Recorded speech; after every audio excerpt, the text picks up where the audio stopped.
session.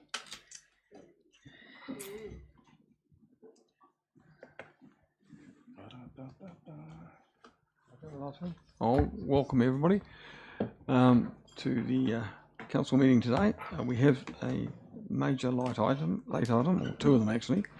One to be held in the open session, which is the minutes of the Finance and Projects Committee held on the 18th of April. And the second one is a supplementary paper regarding the relocation of the Southern Museum collection update, which flows on from the last meeting we had, which will be in public excluded. So I just want to signal those to you. Both come today. So do I have any late apologies? Do you want a motion that we receive those as late items? Yeah. Yes. Leslie and Darren. Yes. Thank you. Any apologies? I have Nigel Scott at this stage. Somebody like to move that those apologies are accepted? Ria, thank you. Rangi, thank you. Okay, working our way through the agenda then. I'll do the first minutes first, which is the one that we've just received, which is the minutes of the Finance and Project Committee, dated the 18th of April. So if I have somebody,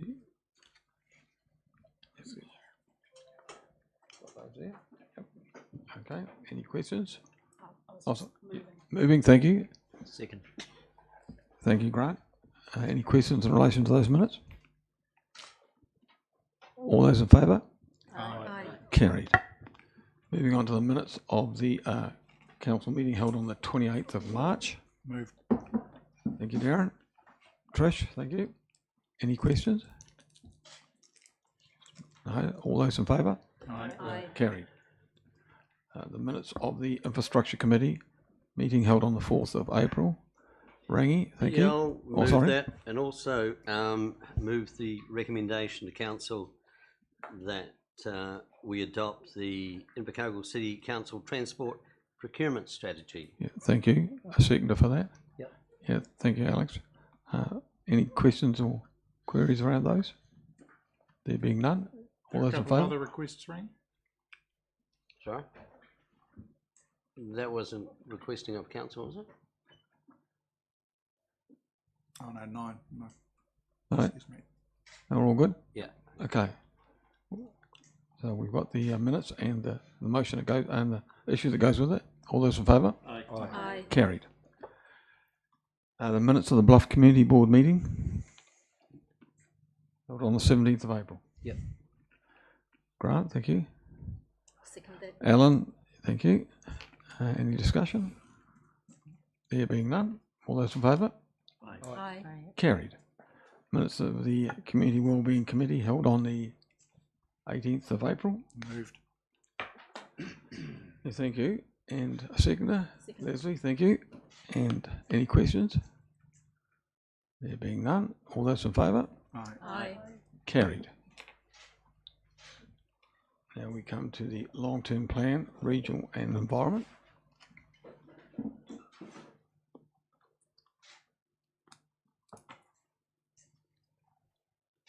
And that comes with a suite of 13 recommendations.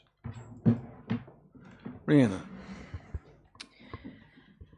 Kia ora Mayor, councillors. So yes, this paper presents forward for your consideration recommendations regarding the region and environment elements in preparation for the long-term plan. It covers the topics of climate change, New River Estuary, the regional public transport plan, amongst others. I'll take the report as read and happy to answer any questions. Questions, councillors? Rhiannon, you get away pretty free on that. I've got a couple of questions. In the carbon zero part of the report on page 3 of your report, it talks about carbon zero total by target by 2050, and I guess when you listen to the some of the news media around this issue, sort of wonder a little bit sometimes about some of the other long-term targets that we've been party to, like smoke-free New Zealand by 2024 or whatever it is, 25. and other plans are being no road deaths on the roads at 2040.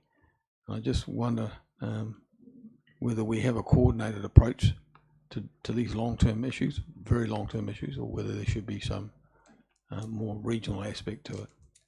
What your view on that might be?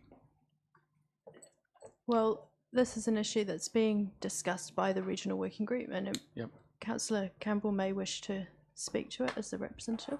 Sure. Tom.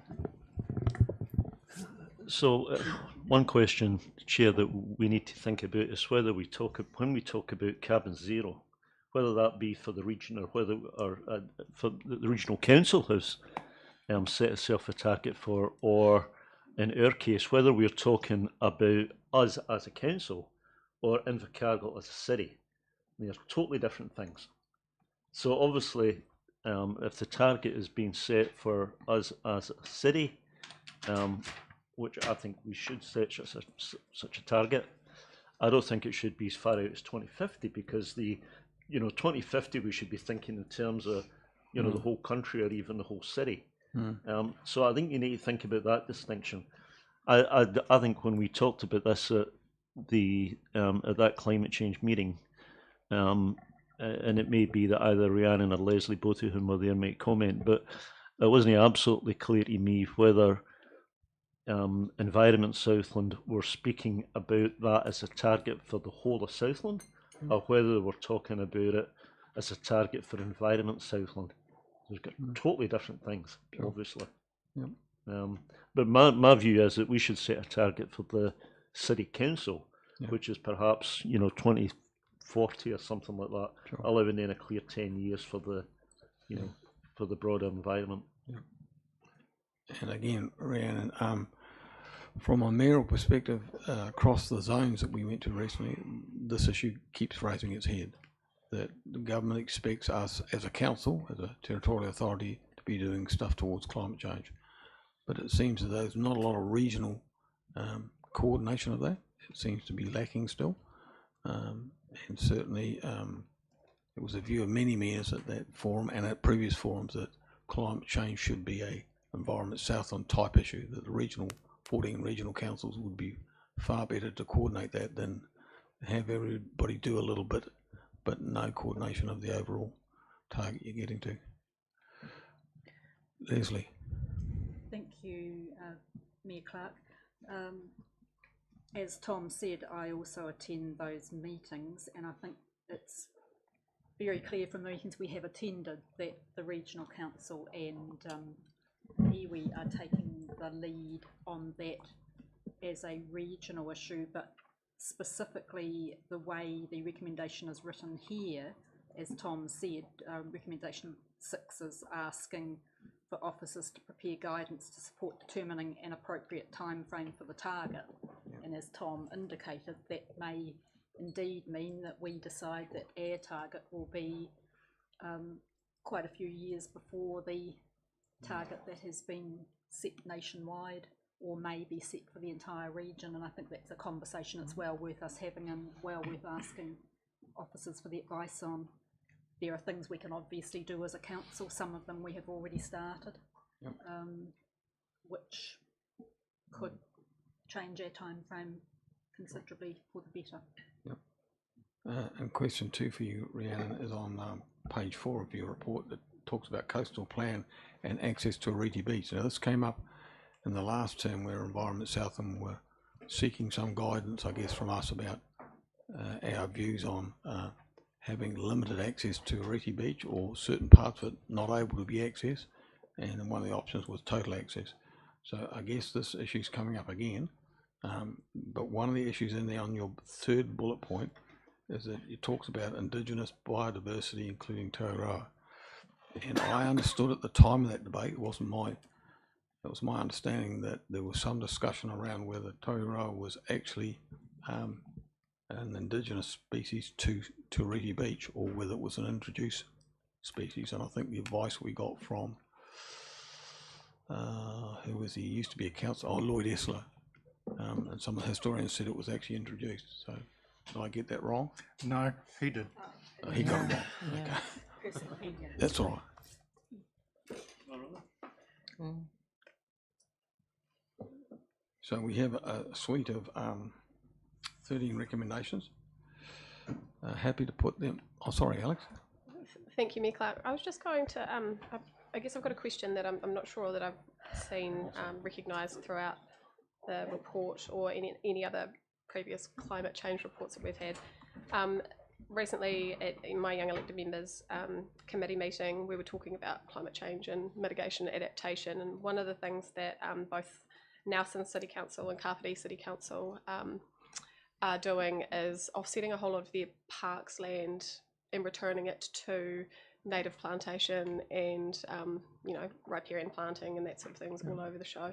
And I wondered if that was something, like being one of the largest parks areas per person, per populace for Invercargill City, is that something that we would be considering under that? I know that my committee members talked about how it's a much larger upfront cost, but that obviously offsets over time as the reduction in mowing and planting and stuff takes place. Yeah, I can probably talk to that.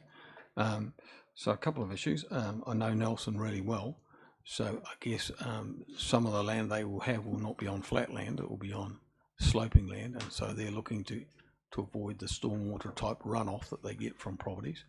That was a lesson that was learnt from Auckland and to a lesser extent in Hawke's Bay, that if you intensify your footprint as far as housing is concerned, you take away the land's ability to absorb water, and so everything just runs off. And so that's an issue for all councils to resolve. I guess in our case, most of our land would actually be flat land, and probably not in prone areas that we might have intensity of housing and might want to avoid some runoff. Not an expert on that, but we do have some earmarking of some of that land for a building project that we've got as well, that try and build other houses in the city, elderly care houses. So it's a bit of a trade-off there, I guess. But it's certainly something we'd need to look at, and I know under the new spatial planning acts coming into power that we will have to look at that sort of issue about where we have green spaces that can sponge up excess water runoff. Yep. Evelyn, sorry. Two different things. Climate change is being run by Environment South and with iwi. The carbon zero issue is a different kaupapa. We may have some issues in that space and want to have conversations in that space, but just to not get the two issues confused. So just supporting what the Deputy Mayor said, that we should be looking at a staged incremental plan towards 2050 and starting it as soon as possible across our businesses. So if I look at what I get from Te Renanga o Ngāi Tahu, it actually talks about these issues with every business decision or every decision we make. What are the implications in terms of carbon? And to follow up with what Councillor Crackett said, the issue of replanting areas that have previously been planted in pine with Indigenous is, I think, the point that she was making. We have got land, say at Sandy Point and other places where this could happen, but also we need to actually look at what we're doing within the inner city, where we're still planting introduced trees on the basis that that's what's been there for the last 100 years. We know more now than we did then. Could we please reconsider some of that so that what is seen in the city, I'm not suggesting for a moment that we plant lots of tikaka, but I would love it if we planted lots of kowhai and kakabeak and southern rata. Sure. So it's changing the way we think about things and not just keeping doing what we did before, because that's what we've always done in terms of tree planting. Sure. Thank you. Thank you. Leslie, did you want to? I was ready to move the 13 recommendations as a block. Yep. You're seconding that, Darren. Thank you. Any discussion around that? All those in favour? Aye. Carried. Thank you. And you're up again, Rhiannon. So this paper deals with the response to the 23-24 draft statement of intent from Invercargill City Holdings Limited. Attached is the proposed letter of response. as well as some changes to the proposed policy for the adoption of directors, with some further options for you to consider, which could be made to that document. It's in response to the conversation between the board of the holding company and council, and covers the priorities that were discussed for your consideration.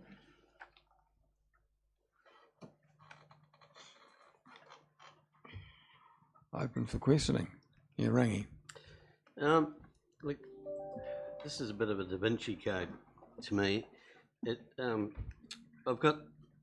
Can I ask the question? Is Holco's dividend to council is solely made up of what dividend comes from EIL? Is that correct? From the power company part of the business, yes. From EIL, which is a lines company. Yeah. Yes. Yeah. Okay. So what part of that dividend does Roaring Forties contribute? I can't answer that specific question. No, that's okay. I can work with that.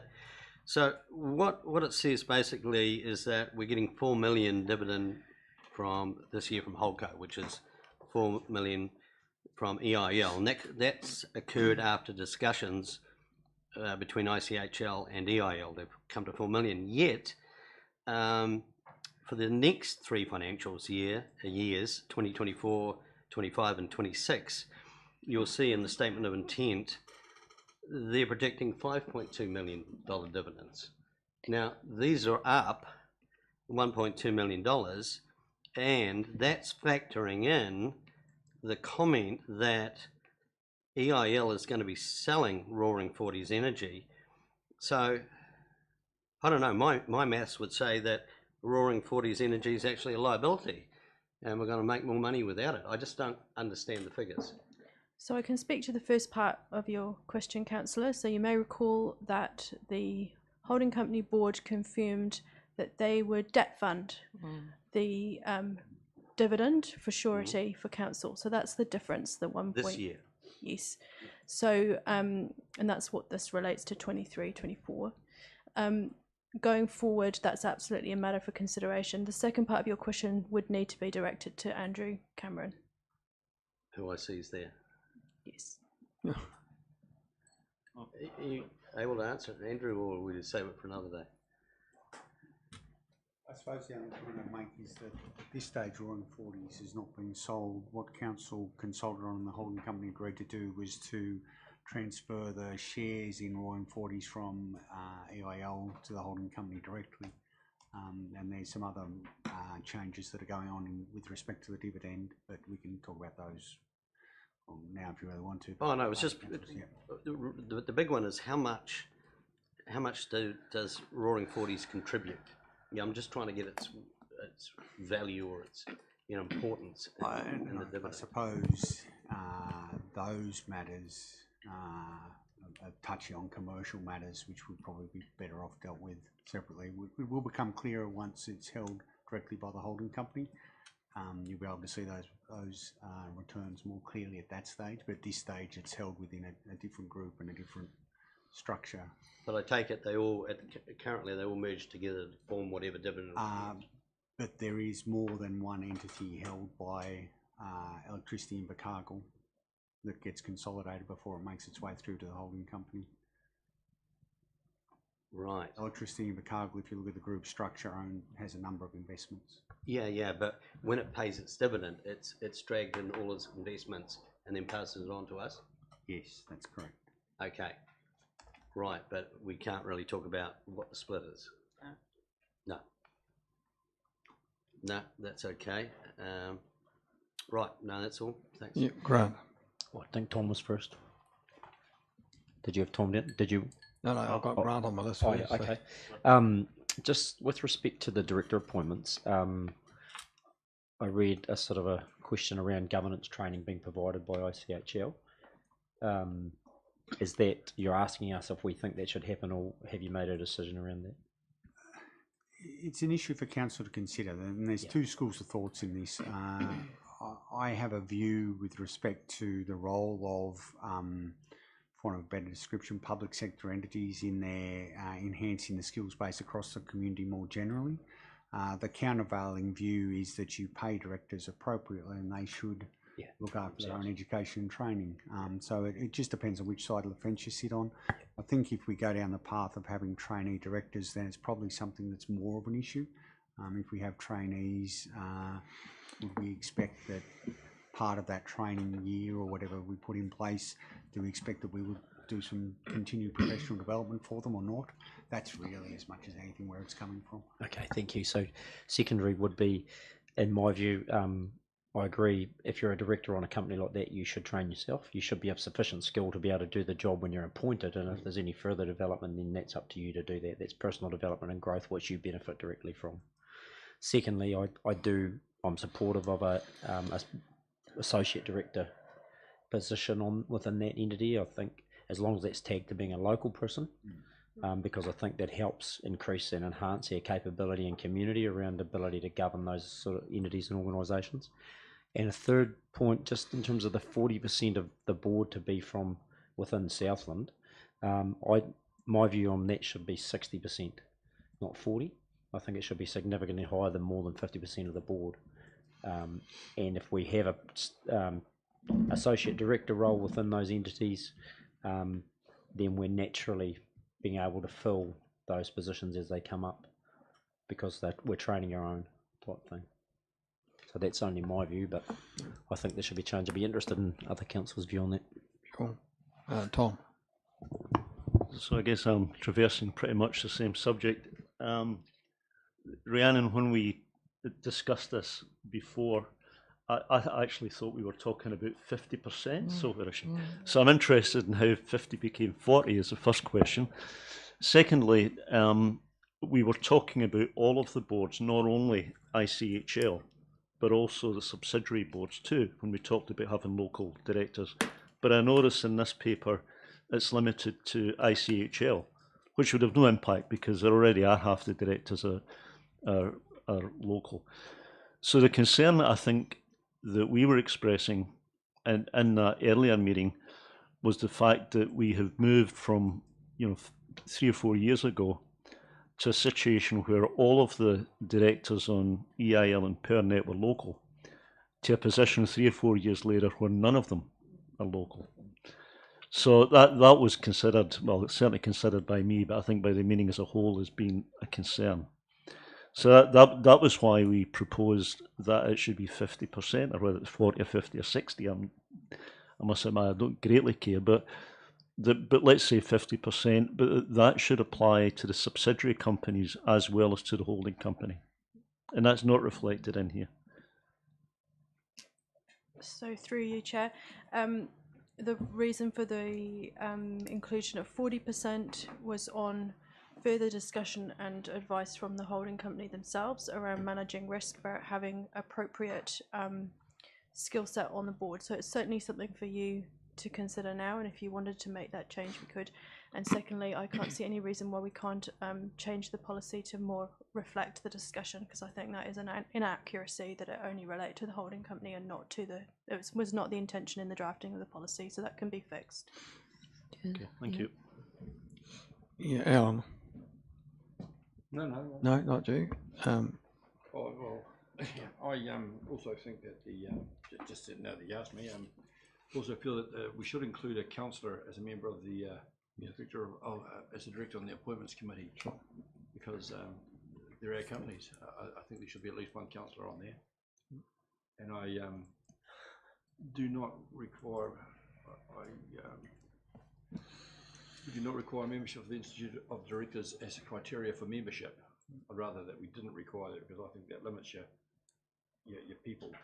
Okay, I think because most people I know aren't, but there might yet be several directors. If I just Mr. Chair, sorry, if I can just flag as to why that was in there. It goes to the training issue. Yeah. So obviously the Institute of Directors requires people to undertake training. The risk that council faces is that if you're not a member of the Institute of Directors and we don't provide or provide the training ourselves, you've got a risk they don't do any ongoing training. That's what that is. Could that be appointed then trained though, Andrew? Is it possible? You say, well, yeah, I've got to appoint you, but you need to do this. We could do, but it becomes a monitoring issue. So that's all that's in there for.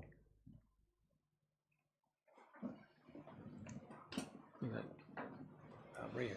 Thank you, Mr. Chair. I'm of the appetite that anyone that we approve for directorships over our companies should have the skill set that does come from the Institute of Directors. We stand to be at risk if we're getting Tom, Dick and Harry on there with very little experience in how to run companies such as what we have. I'm also in favour of having no less than 50% of the directors being locally based. I know that we did discuss that in depth.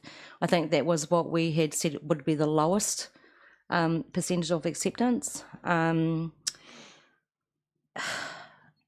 not sure how I would feel if we have a council member appoint the directors. It's like choosing your mates.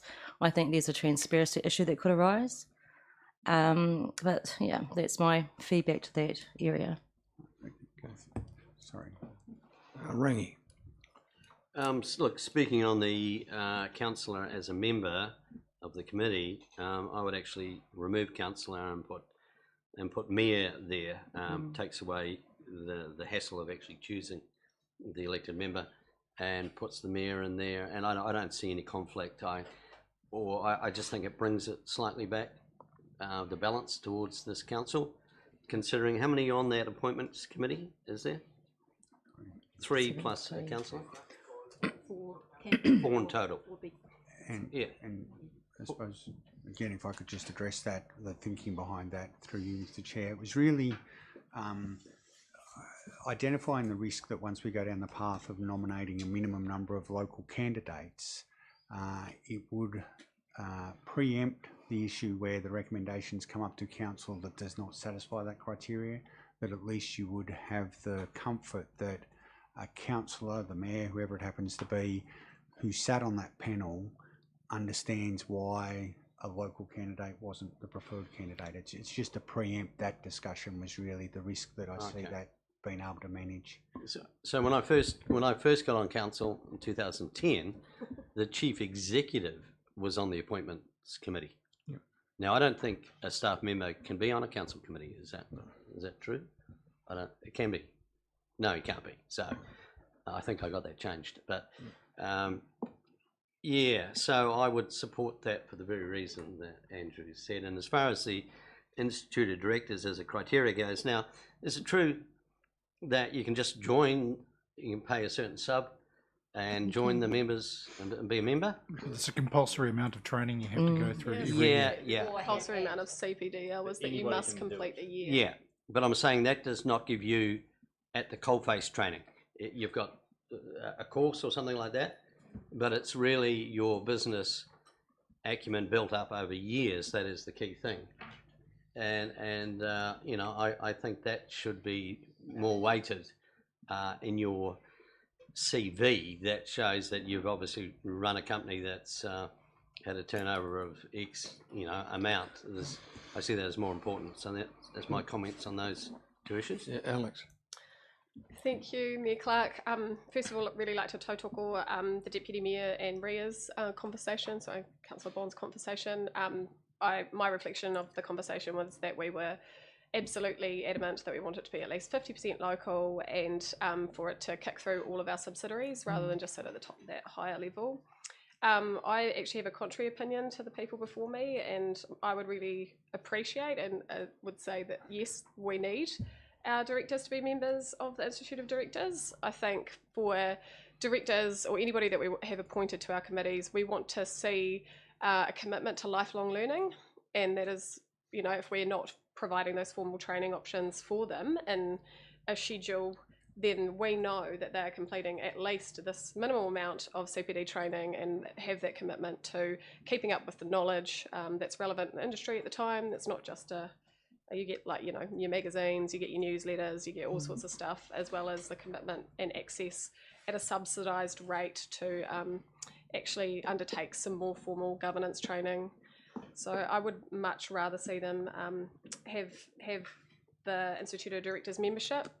I also think that that provides room, or a bit more room, for those people that might be slightly more junior in their careers. We're not all, well, I would appreciate that there'd be a cross-section of skill sets and demographics across our company boards.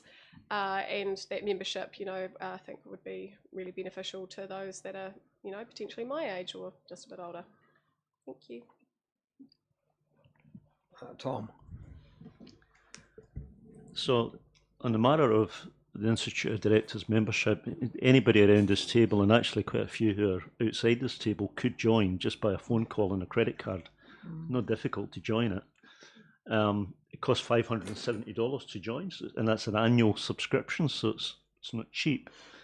You can join in two ways, either as an associate member where you don't require actually do the training that is on it, or you can join as a full member, where again you're not required to do the training, but you're encouraged to do the training. But the training is expensive, right? So some of these courses can be $1,000, $2,000. So bear in mind that we are actually here not talking about directors of the subsidiaries. We're talking about membership of the appointments committee. Yeah. I don't personally see that a councillor who's a member or a mayor who's a member of the appointments committee needs to be a member of the Institute of Directors. I don't see any reason for that. It's a different debate about whether the directors that we appoint should be members of the Institute of Directors. Right. But I would just bear in mind that central government appoints directors to 64 businesses. So they appoint hundreds of directors. They do not require membership of the Institute of Directors to be appointed as a director, because they are looking for people from various backgrounds to become directors, and we should too. So I'm not as worried. I mean, Institute of Directors is not greatly different from joining, the Automobile Association. You just phone up your credit card and you're a member when you come off the call. So I think you can put too much on it. Certainly for a member of the committee, the appointments committee, I don't think it's necessary. It's for Holdco to consider whether directors that are appointed should be already members of IOD or not. They don't require it at the moment. Sure. So just reflect on that. You raised two interesting points. One is whether we need an institute director on the selection panel, or whether we subsequently need that criteria to be applied across the appointments as well. I'm personally opposed to both. And Pani close their ears for a minute now, but I've had the same experience back in registered social worker days as well. And the people that were making the decisions, which is the appointment panel type level, majority of them were registered social workers, so you could never get much traction for anybody of merit that wasn't a registered social worker. And so it becomes the primary focus. It's a little bit like, well, we'll have 10 applicants and 8 of them are institute members, so we'll look at those 8 first. And that, I think, Gates keeps out some good candidates. So, right? Rhiannon wants to comment. So just for clarification, because I can see that wording is not clear, it is intended point 4B to relate to the membership of the boards, not the appointment committee, but I can see why it's read the way that it has been in that last comment. So just a matter of clarification. Okay. And also just to point out that the current policy does not include A and B. They are there for your discussion to see whether you want to do it or not. Sure. So I'm working through the list. Leslie. Thank you. I was going to make the same comment that Rhiannon's just clarified. I had read B as applying to the appointees, not to the committee members. Okay. And I do point out on that one that actually if you look at the policy, it does say that all council appointed directors to council controlled trading organisations must comply with the Institute of Directors Code of Conduct. So it seems to me that actually asking them to apply to comply with the Code of Conduct would imply that it is absolutely logical that we expect them to actually be members as well. Correct. So going back to the other points I was going to make, because that one was the subsidiary point, I did want to make the point on the 50%, that it was my definite understanding after our last discussion that we had clearly said 50% and across the board. So we hadn't just meant it to apply to the holding company. Sure. We had indicated it should be an across the board matter. And the other matter, sorry, I'll just go back to the councillor as a member of the Director Appointments Committee. I just think this council is at the point where that is a common sense appointment. Alone, the fact that we have a councillor, or indeed the mayor, would make it even simpler as a member of that committee, means that we don't have appointment recommendations coming back to us that we reject for reasons that having the mayor or a councillor on the committee would have dealt with. We've made it clear what we would like to see in future appointments. It would just be useful to actually have that standby of mayor or a councillor being there to ensure that the criteria we've asked for is put in place. So I do think that's sensible, and I do think if we're asking them to comply with the code of the institute, then I just think it's common sense. We would expect them to be members of it. So just let me comment to that, I guess. So if that was the case when we advertised, we'd have to make it blatantly clear that you had to be a member of the institute to be making an application. So should we, hang on, I haven't finished. join. Yeah, until we get to the stage which Tom says that somebody that's interested can become a member very, very easily. And so as we get through, there's others that want to speak, we might need to look at B again, and instead of saying require or not require, it could say recommend. And so recommend does leave the door open for some discretion, that you're just not automatically taking institute members and institute members only. And Rhea can, Rhiannon can do the policy appropriately. Well, if I can just comment there, sure, and emphasise. Yep. If we're saying as part of our advertising that we expect any appointee that we would look at to comply with the rules of the institute, I just don't see it's any different from saying we actually require membership. But again, what I'm suggesting is that this outcome in B, instead of saying require, not require, could say recommend, and then when you get to the code of conduct, you could say expects to abide by the code of conduct. So you can still adopt it, but if you're adopting somebody else's code of conduct, you really got to have their members and their members only. I mean, if I think about the social work situation, they've got a code of conduct as well, and it applies only to members of their collective or their institute. It doesn't apply to non-members. So the only thing I would add to that is that the conduct of company directors is prescribed in law. Correct. It's the IOD don't own that code of conduct. It's actually legal. So they are required, whether they want to or not, required in law to comply with that code of conduct. But I think my view, the most you could say is that directors are required to commit to join the IOD after appointment if they are not already. I don't think you should make a requirement of applying. Bearing in mind it's going to cost somebody $600 just to apply. So it'd be completely inappropriate to be asking people, anybody who's going to be interviewed for a job, to pay $600 to join. Sure. Darren. I'm quite comfortable with there being an elected representative and agree with the sentiment that it should be the mayor on the director appointments committee. I'm reasonably confident there would be somebody with IOD membership that was on it as well, and that satisfies my need. I think Tom's suggestion just then that if somebody is not already a member of the Institute of Directors, and picking up on Alex's point, it's way cheaper if you're younger. I can assure you it was a bugbear for those of us who are over in age. That they commit to joining afterwards. Yes, you want someone who's got good business acumen, but there is quite a distinction between running your own business and moving from management and operations to that governance role, and I think that's where the IOD is really worthwhile as a member. Okay. Alan. I just remember somebody saying that when you get appointed as a committee member on the committee to appoint directors, or you are actually a director yourself, you're appointed because of what you already know or what you do. These are not roles that you go in to learn to do these roles. I mean, if you want a director for a company, you want the best person, don't you, who's actually able to do the job. You don't want him to go there and learn to do the job, do you? That's not what directors are all about, because director is what it says. It means it's to give direction. That's correct, isn't it? The direction of the company. It's a governance role. Ideally, the answer is yes. Yeah. So, yeah.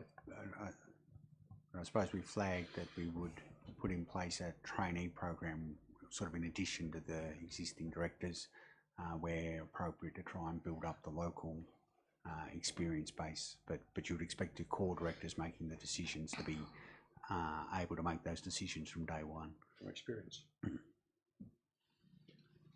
Grant.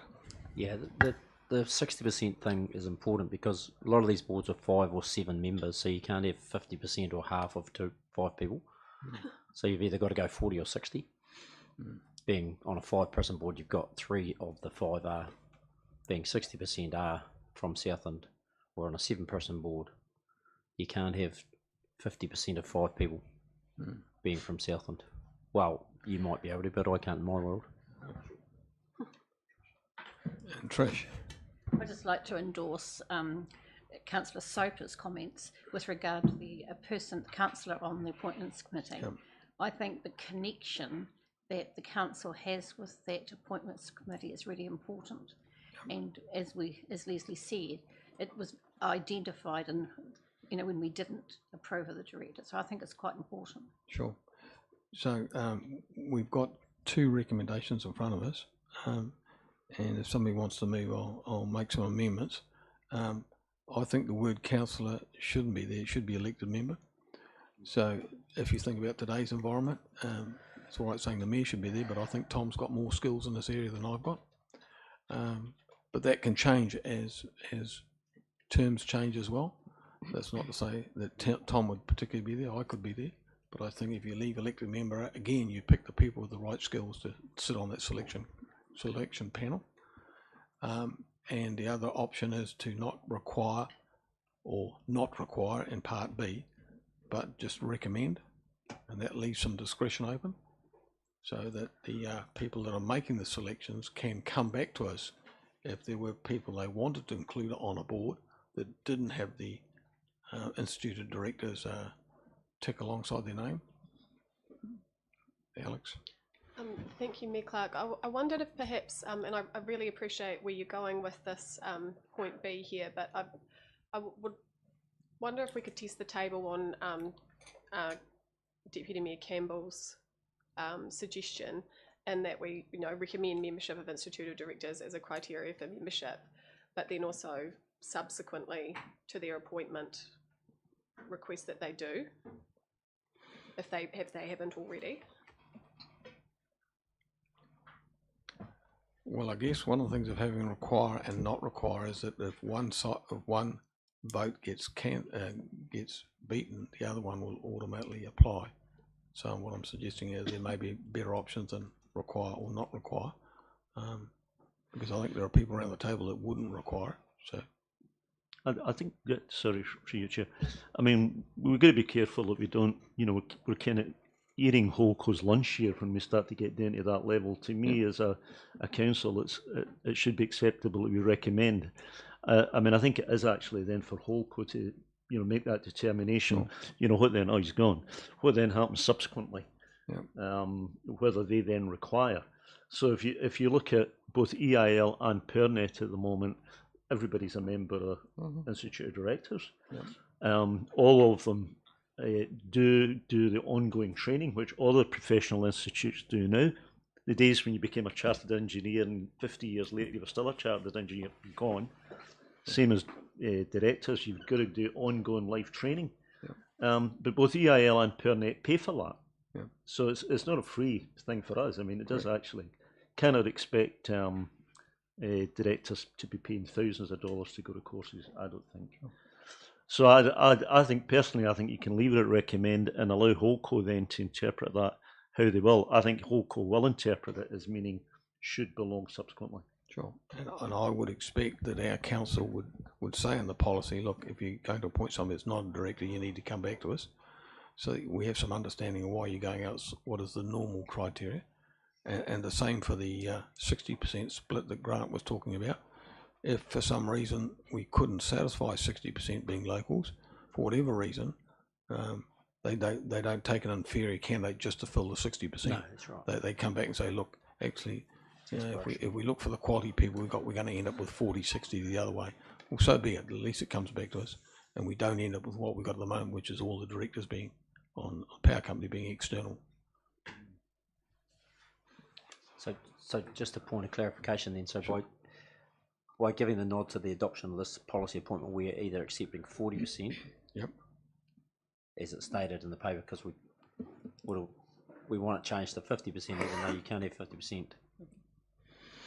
on boards if there's 5 or 7 people. I think if you say at least 50%, if there's the odd number you described, then you end up, if it's at least 50%, say there was 7, at least 50% means 4. So you end up with the same outcome. Right, okay, as long as that's clarified. Yep. That's not an So, absolute Leanne, number. and have you got all those? I do, but I wonder if, given how important this point is to the council, you might like to add C, adjust to 50% membership, at least 50%. Sure. Yep. No less than 50%. Yep. Through you again, Chair, I think we have to be very careful that we don't allow carve-outs too easily, because I can think of another board that was said actually in the trust deed, looking at Dan, where we ended up with all external appointments. So you must be careful about what the wording that comes after it does not allow some, you know. Yep. Yeah, that's right. Yeah, Leslie? Thank you. I just thought while we're adjusting the wording, could we just change the word membership so it says as a criteria for appointment as a director, so that it's absolutely clear? Yep. So Rhiannon did clarify my understanding of it. I just think it would be, if we're tidying up wording, let's tidy that one up as well, so it is clear that that applies to appointment as a director.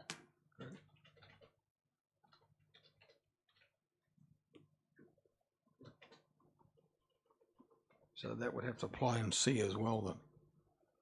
If you can scroll up so I can see C. Well, it's already there, so you don't need to repeat it. Yeah, but the membership. No, the confusion with the membership is, are we talking about the membership of the selection panel or the membership of boards? Yeah. And we're talking about boards. The directorship. So, The yeah, directorship. The directorship Boards, plural. of Do boards. we not still have, do not require but recommend as well? Where are you now, Alan? Recommends B, back on B, you've got require and do not require both. it's been deleted. That's taken out. But shouldn't you still have do not require but recommend membership? Shouldn't it still be do not require but recommend? Well, then why would you want recommend if you're not required to recommend? Because otherwise you're saying that basically you're saying they've got to be a member. No. You're recommending. If I say to you, you've got to. We recommend that you have Institute of Directors appointees. If for some reason you think that's What not if I say I don't want to? Sorry? What if I said I didn't want to? Well, no. I don't want to be What I'm involved. saying is, to Holdco, if they wanted to default from that position, they'd have to come back to us and say we would like to have, I don't know, let's say Tom on the board, and Tom's not an Institute Director member, but we think. So basically, you might as well just have left require there.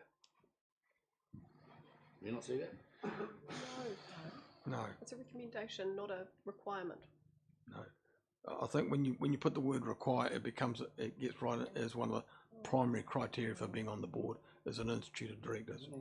And I just think we need to have a softer approach to that, to allow for people that might be locals, who might have a skill set that we want. You saw the 3 people sitting at the top of the table during the workshop. Wonder what it would be like if one of those applied for one of our boards and was an institute. Would the skill factor be okay? Could well be, depending on what work we want done. I'm not saying I disagree with you. I mean, I agree, but I just think what you've written there still basically says require. Basically, No, it just says we recommend, and it leaves a softer approach, as Andrew said. And our policy could then state, come back to us if that's not the default position. We're going to have an elected member on the board anyway, so they can signal that. Ringy.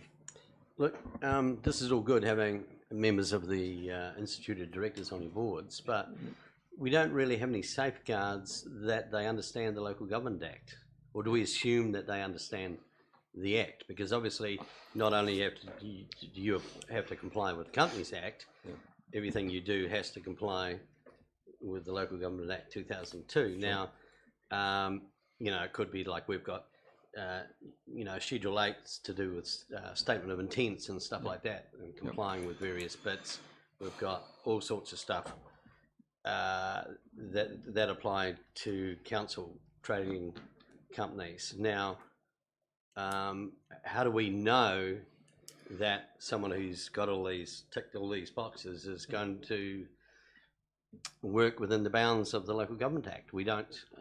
Well, I guess you'd have that in the job advertisement you had, and you'd be saying to them, while we'd recommend that you have an instituted director membership, we'd also like you to display some understanding of working in the Local Government Act and the local government environment. Okay. So you're bringing in people. So that's really. Yep. I mean, that's what I've done in other jobs. The social So work that jobs. guarantees their performance. Yep. Yep. And it gives them a preference if they've been in that area. It's comforting to know. Yep. All right. If we're happy with those sweeps, would somebody like to move those recommendations? Oh, sorry, I made a mistake. Just one issue, Rhiannon, back on page 3 of your report, or 42 of board books, when it talks about other strategic priorities, including strategic holdings. One of the discussions we've had in recent times is whether the likes of Don Street should be sitting in ICPL, which is our property division, and it may very well be at some later stage consideration will need to be factored into whether Rugby Park is also there as well. So there's been some movement in the past about removing the ownership of Rugby Park away from the charitable trust that we've got and into council, whatever into council means. And for my benefit, I think it would be way more transparent for the operation of Rugby Park to be sitting in a property company where we got annual reports and the money streams were quite clear than to be putting it into council where it hops into a property division with a whole lot of other property as well. So I just wanted to signal that. So, oh, sorry, Darren.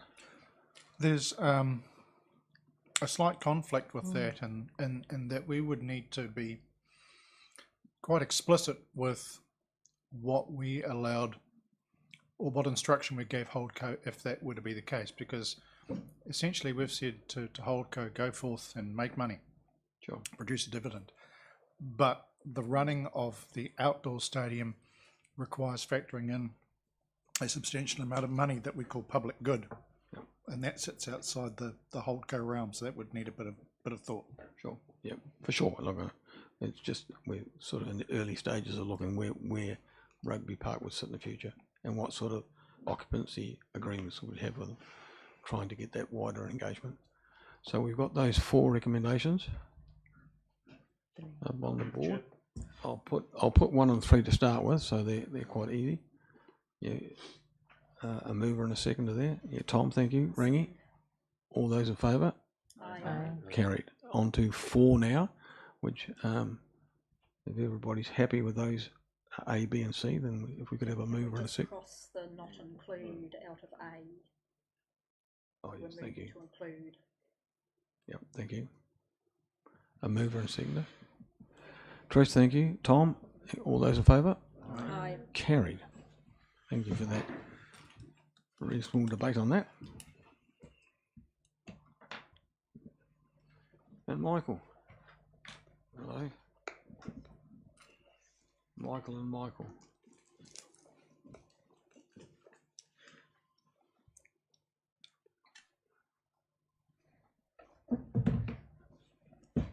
Thank you, Mr. Mayor. We're carrying on with statements of intent. This is the one for the charitable trust, the current owner of the outdoor stadium, as you were just talking about.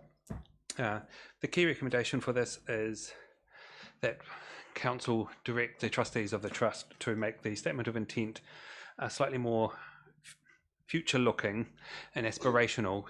Staff felt reading the statement of intent it was quite backwards looking into the past about what has happened as opposed to looking to the future. That was why that recommendation is there, and with out needing to go too much further on with that, I'm very happy to answer any questions. Yeah, I've got a couple. So having been on that trust, or currently on that trust, as some of my colleagues are, it seems to me that the trust is needed for the purposes of the charitable status. So there are events that we hold from time to time where we can't attract funding towards them unless we've got a charitable trust status. So that I understand. But unfortunately, we've also got Rugby Park tucked under there as well, which I think is ultra confusing. And so I guess as part of this paper coming forward, I'd like to signal that, and we've already signalled that with the trust, but it would be helpful to have a greater understanding, to know the history of what's happened with the purchase of Rugby Park. I certainly don't know.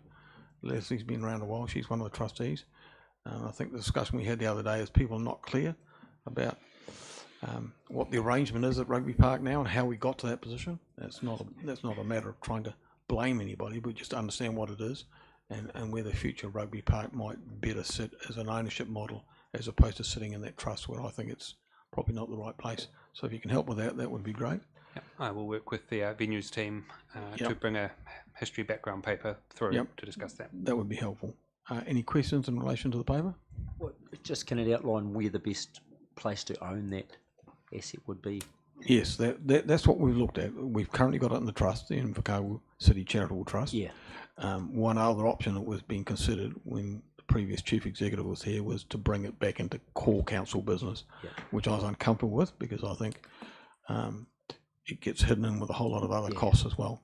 And then the next option that came up was the potential to be in the property company, which sits in Holco. I mentioned it to Brian, our chair there. He sort of went a bit bright red in the face and said, "Oh well, I'll take it if I have to." But I do think the ownership issue is quite critical, and with that will go some realignment of the occupancy agreements we have. So we've got a primary contract with the rugby union, but we've also got licenses to occupy with the referees and with the supporters clubs, and they are problematic at the moment. Not problematic from the rugby end, probably problematic from our end. Yeah. We don't have the right expectations in those contracts. But equally, with their previous discussion in the workshop this morning, just around strategic view of ownership would be helpful to have in the paper. Yep, and so that issue is an important issue. So we don't want rugby to have exclusivity at Rugby Park. We've discussed that with the rugby fraternity; they're happy with that. But how you overlay other facilities that come, organisations that might want to come in. So a really simple example is that if you've got a supporters club that's been built up by the members and has a bar facility and everything else, if rugby union go in and have their final rugby game on the park, who runs the bar? Well, Peter probably does anyway, but I mean, where does the profit go? And all those subtle issues have been roadblocks in the past. And so I want to try and smooth those out and make sure we've got the right sort of agreements in place. Yeah, Peter. Yeah, thank you, Mr. Mayor. Correct me if I'm wrong, but I believe the charitable trust was set up, and if in the way that if the charitable trust wanted to hold a large event there, would give them ability to apply from outside funding. Sure. Towards that event, is that correct? That's correct. So my understanding of the charitable trust was wiped. No. I just need to clarify that for you. We're not suggesting at all that the charitable trust goes. So my understanding from the advice I was given as a member of the trust was that the charitable trust has the ability to track funding that requires it to be going to a charitable trust. So Christmas in the park was an example, but there were other street events that we could get funding for. So we still need to have the trust. That's not the issue.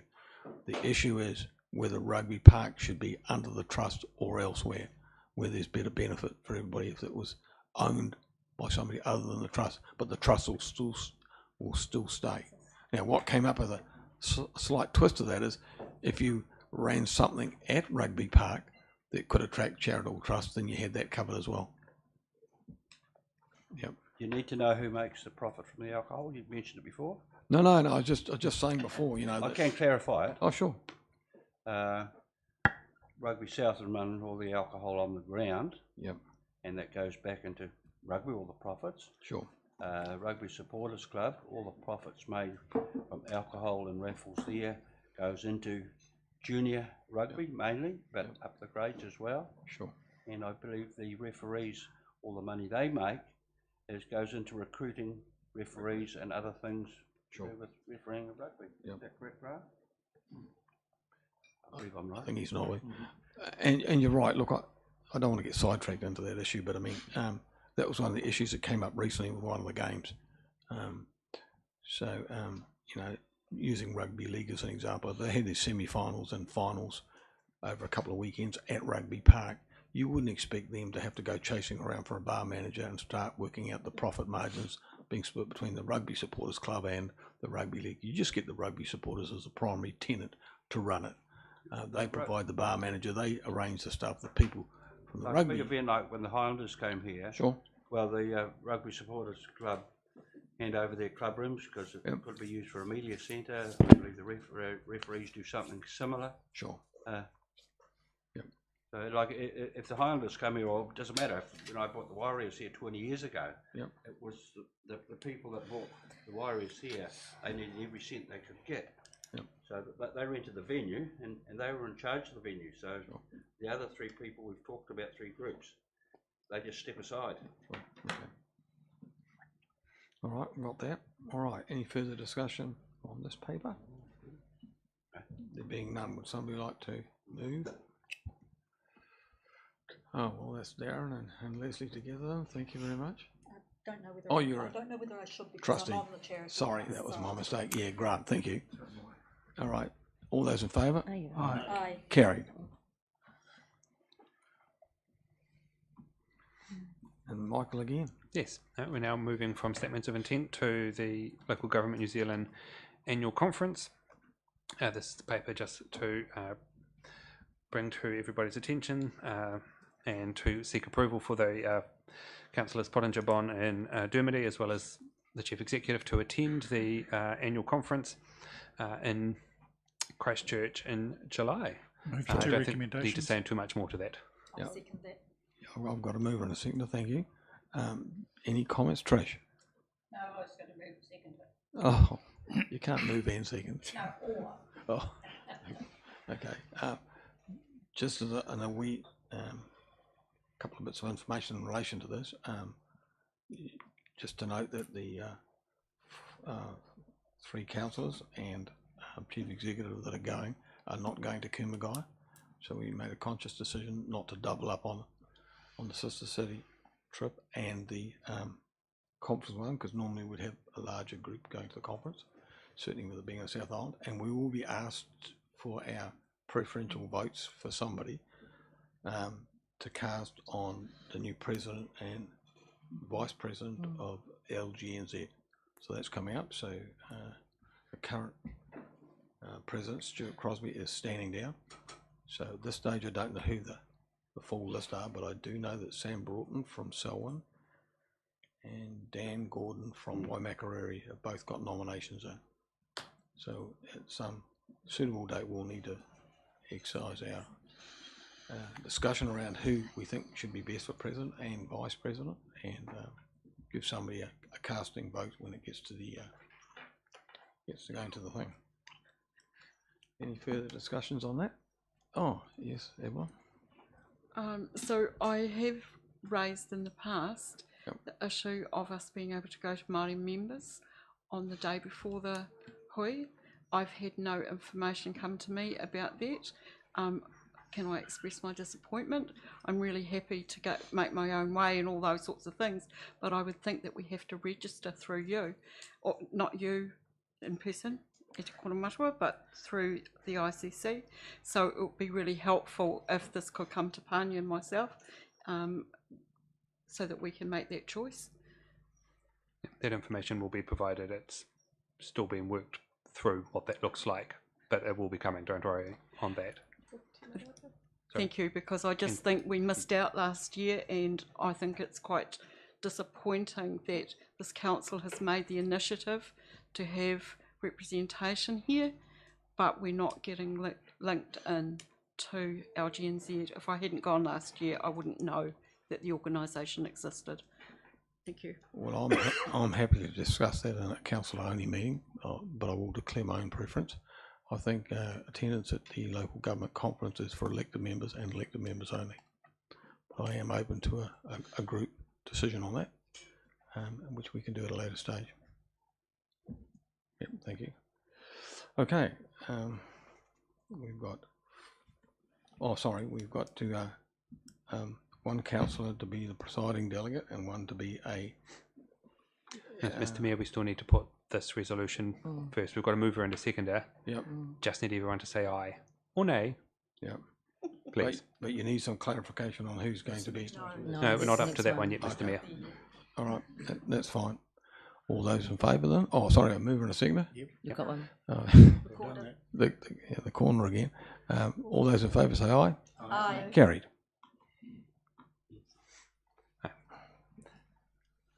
Thank you, Mr Mayor. This next paper is dealing specifically with the issue of the LGNZ annual conference. The first part of the recommendations is simply noting the timeframes for any remits that this council may wish to put through. There will, of course, then be an opportunity for this council to discuss the remits that do go through, and direction can then be given to the presiding delegate or delegates. And the last recommendation there, number 4, is to, as you've just alluded to earlier, Mr Mayor, appoint the presiding delegate to vote on behalf of council at the LGNZ annual general meeting. Sure. And with that, I don't think I can add anything further, and we'll answer questions. Mr Mayor, happy to move the 4 recommendations with Councillor Dermody as the council presiding delegate and Councillor Pottinger as the alternative.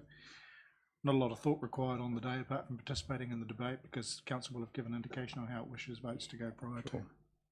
Happy to second that. Yep, thank you. Any discussion around that?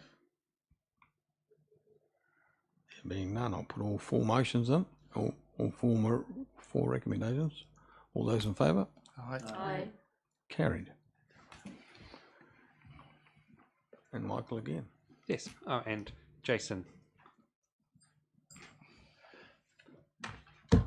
You have a duo act this time. It's a change from just listening to me. Song and dance. All singing and dancing. Totally. Thank you, Mr Mayor. This paper outlines the options available to council to acknowledge and commemorate the upcoming coronation of King Charles III.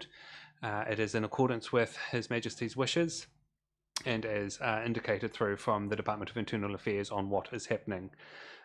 One of the key things to note is that whatever it is that we as the city do will be recorded and then used as part of a national footage that will be broadcast in Auckland? In Wellington. Wellington, sort of be Wellington. And will form part of the New Zealand recognition of the first coronation in 70 years that can be acknowledged. It's important to note that the 2 key options that we have provided there are sort of 2 extremes of what can be done, and you can go for anything in the middle. So the option B, which is essentially the minimum level of required to have a ceremonial tree planting, and then the third option is the more extravagant option with more involvement and a bit more choreography required from staff, but not for us to dance. Just make that very clear. And then the first option, of course, as ever, is to do nothing, but our advice would be that that is out of step with what the rest of New Zealand is doing. And I think unless Jason wants to add anything, we're happy to answer any questions. Sure, thank you for that. My personal preference is for option 2. Even though it seems to be a slightly closed event, the location has been done and makes it open anyway. So certainly option A for me is, option 1's not an option, because while there are ongoing debates between the royalists and those who would like to see us in an independent republic, you've got to open it up for those that want to respect the coronation. Yes, and it's important to also note, Mr Mayor, just on that if option 2 is the option that is proceeded with, it would be able to be advertised as something that the public could come along to. Yep, for sure. Any discussions, Leslie? Thank you, Mayor Clark. I just wanted to say, so that it has been said by someone, my my preference would actually be for option 3. This is the first time in 70 years. We do have a relationship with the Crown, which is, no matter what you may feel about Republic or otherwise, the fact is that the relationship is there. The additional invitees to that wider relationship are important parts of that wider event, are important parts of the makeup of New Zealand, and also have their various relationships with the Crown. It would also widen it in ways that I think are useful in the way of community links with the charities, some of whom have the Crown as their patrons in this case. So my personal preference is that we went for option 3 as a reasonably significant event. It's 70 years since there has been a coronation, and it is a significant relationship. As a local government organisation, we have a fairly definite relationship with the Crown, and it's an important relationship until New Zealand does have any constitutional change, which may or may not be within our own lifetimes. Trish. I'm sorry, I have an opposing of you, Councillor Soper. I think that with the inclusion of the public in option 2, we can cater for all of those people who might have been asked personally. I think we've done so much to try and keep costs down, and even though it's only once in 70 years, I think option 2 is the one that I would prefer. Next one won't be 70 years, I can tell you. Yep. So, Tom first. So I would favour option 2, maybe with some bells and whistles. It looks a little bit stark at the moment. It's not too difficult to look at it and see how it can be, you know, the public are obviously welcome to come, and they're going to put barriers up. One of the reasons I say option 2 is because it is 6th of May, and the weather might be absolutely terrible. So, you know, providing food and so forth and with a lot of public coming is you know, presents some challenges. Sure. So I think we could do option 2, but maybe tat it up a little bit. It does look a little bit stark at the moment. Sure. Yeah, Ringy. Just looking at the section financial implications now, is that only referring to the cost of the plant as opposed to the cost of providing either option 2 or option 3? The financial implications would be as showing what option 3 would look like. Option 2 will be less than that. Okay, so one's something and one's more than the other, but we don't know. Well, no, so we've provided for what the maximum cost is likely to be. 6,000. Yes, it's 6,000. Oh, including the tree. It includes the tree. Wow. Okay. Our parks team have very good relationships with providers of trees. That's good. Sorry, I thought it was that's Translocate one. And a shovel. Yeah. No, that's okay. Look, I'd go for option 2, because how do you cater for a crowd that you got no idea for, and the food allergies and stuff like that? And I think the other thing is that when you start inviting the heads of police and fire service and everybody else, it puts a bit of an onus on them that they feel as though they have to come, as opposed to people coming because they want to actually be there. I saw another hand somewhere. I was just thinking about it. What about the possibility of a delegation to actually attend the coronation at their own expense? You've got to be invited. You've got to be invited. You've got to be Sit invited. at their own expense. Yeah, exactly. Any further discussion? All right. And Mr. Mayor, it would also probably be of assistance to also just note the recommendation number 4 there is about a bluff event at a later date. Okay.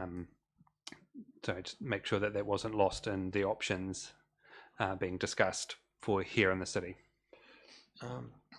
Yeah, just a point on that. I mean, one of the things I constantly struggle with a little bit is that I hear feedback from Bluff and from the Bluff Community Board as though they feel a little bit left out of the city. That's one issue.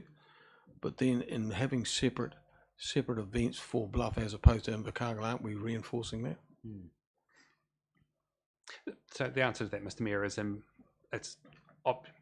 the answer is both yes and no. Sure. Yes, it is reinforcing it because it's showing that there is a them and us.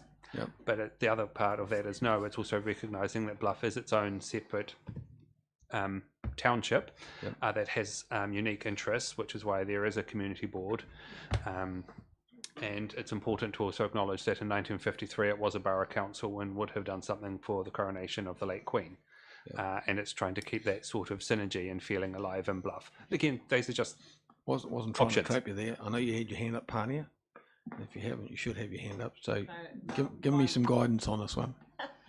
Well, no, actually, I think that was well covered. Yes, we were a Bluff borough before joining the City Council, and I think that the Bluff Community Board may have a view on it, and I just don't want to preempt anything. But I think it's important that we do something. Okay. I'm not sure what that looks like. It might be just planting some trees and acknowledging, you know, this is a significant thing happening. And it can be, As, Leslie had pointed out. yeah, it can be something as simple as taking a further paper back to the Bluff Community Board and inviting them to make a determination on what they would like to do. Sure. Yep. I think that would be good.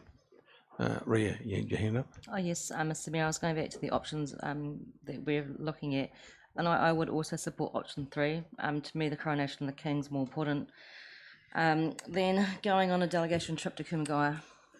Yep. So be that. So, I saw what you did there. Yeah, back at you. Evelyn. Above the belt. I just wanted to add to the conversation about Bluff is not to forget that this was where the Queen departed from on her first tour of New Zealand. There's a lot of really excellent footage of that, and I think for honouring that link alone is actually important, because that's another 70-year sort of event since, so at least the offer should be made to the Bluff Community Board to see how they would like to do that. Because certainly His Majesty has recommended people plant things, so I'm sure that Bluff likes planting trees. So you got that, Michael? I have got that. There will be a paper going to the Community Board. Thank you. So for the purposes of just putting forward these motions, I'll do the recommendations 1, 2, and 4 together, because there seems to be no dispute around any of those. So if someone would like to move those. Alex, thank you. And Trish, all those in favour? Aye. Carried. On the issue of 3, I'll preempt that by putting in 2, because I think that's what the majority are saying, and if that's defeated, then we'll look at another option. So if you could just make that option 2 a mover and seconder. I'll move you. Thank you, Grant. Thank you. All those in favour? Opposed? Yes. Oh, look, I'll do a show of hands to make sure that I'm not missing anybody. All those in favour, just show your hands for option 2. Yeah, that's carried. Thank you. All right, I think that's us done in an open session. Would somebody like to move that we go into public excluded? Thank you, Darren. Thank you, Leslie. Defaulting position. Just not. She said, what did I vote for? All those in favour say aye. Carried. Yeah,